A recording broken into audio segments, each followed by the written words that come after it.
TV industry का एक ऐसा सीरियल जो रिलीज होता है 2020 में, और 2020 में रिलीज होने के साथ ही वो सभी के दिलों में इस तरीके से छा जाता है कि शो 2020 से लेकर अब तक एकमात्र ऐसा शो है जो लगातार टीआरपी में टॉप कर रहा है।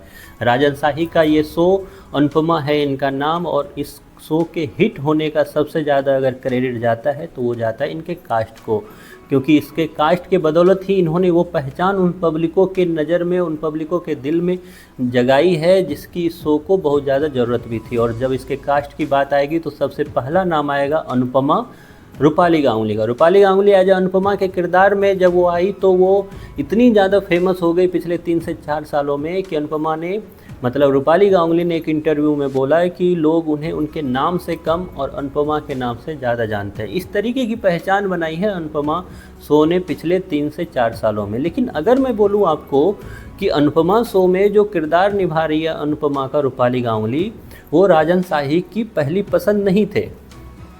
हो सकता है इधर काफ़ी ज़्यादा रूमर्स फैल रहा है कि राजन शाही फेवर करते हैं अनुपमा, मतलब रूपाली गांगुली को। लेकिन अगर मैं बोलूँ आपको कि रूपाली गांगुली कहीं से भी अनुपमा शो में अनुपमा किरदार के लिए फर्स्ट चॉइस थी ही नहीं, तो आपको कैसा लगेगा? क्योंकि सच्चाई यही है। तो कौन थी उसकी फर्स्ट चॉइस? राजन शाही ने आखिरकार पहला फ़ोन किसको लगाया था अनुपमा में, अनुपमा के किरदार के लिए? उस पर इस वीडियो में बात करेंगे, और क्या हुआ उसके बाद और कैसे पहुंचा ये किरदार रूपाली गांगुली के पास, इस पे भी बात करेंगे। क्योंकि इंटरव्यू हुआ और इंटरव्यू में खुल के बात की गई है इसके बारे में, तो कौन है वो एक्ट्रेस, उससे अब पर्दा उठाते हैं। अनुपमा शो में जब अनुपमा के किरदार की बात हुई तो राजन शाही ने सबसे पहले फ़ोन लगाया था रुखसार रहमान को। रुखसार रहमान जो आपको कई सारी मूवी में दिख चुकी है, उरी में, उरी द सर्जिकल स्ट्राइक में दिख चुकी है आपको, वहीं पे पीके जैसी मूवी में वो आपको एक्टिंग करती हुई नज़र आ चुकी है। लेकिन जब उनको फ़ोन लगाया गया राजन शाही के द्वारा और उन्होंने इस शो के टोटल जो इसकी कहानी है, स्क्रिप्ट है, उसके बारे में उससे बात की, तो रुखसार रहमान ने इस चीज़ को रिजेक्ट कर दिया। इसके पीछे रुखसार बताती है कि क्या थी वजह। रुखसार रहमान अभी हाल ही में आज तक से जो बात कर रही थी इंटरव्यू में, उसमें उन्होंने खुलासा किया कि राजन शाही ने पहला कॉल उनको लगाया था अनुपमा में, अनुपमा के किरदार के लिए। लेकिन उस वक्त क्योंकि मैं OTT प्लेटफॉर्म पे ज़्यादा बिजी थी, मूवी की तरफ ज़्यादा मेरा झुकाव था, इस वजह से मैंने इस स्टोरी को मना कर दिया। आगे वो बताती है कि मुझे उस वक्त ज़रा सा भी आइडिया नहीं था कि ये अनुपमा शो इतना ज़्यादा हिट हो जाएगा और इतना लोगों के दिलों में छा जाएगा। अगर मुझे ये सच में पता होता तो मैं इस शो को कभी भी ना नहीं कहती।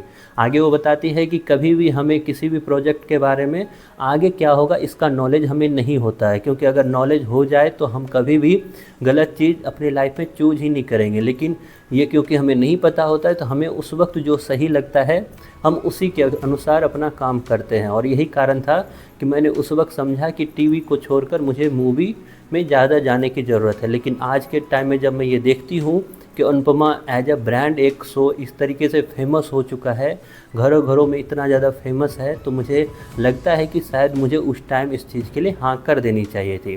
तो खैर, जब राजन शाही ने रुखसार रहमान का ना सुना, उसके बाद वो पहुँचे रूपाली गांगुली के पास, क्योंकि रूपाली गांगुली राजन शाही के साथ पहले भी काम कर चुकी है।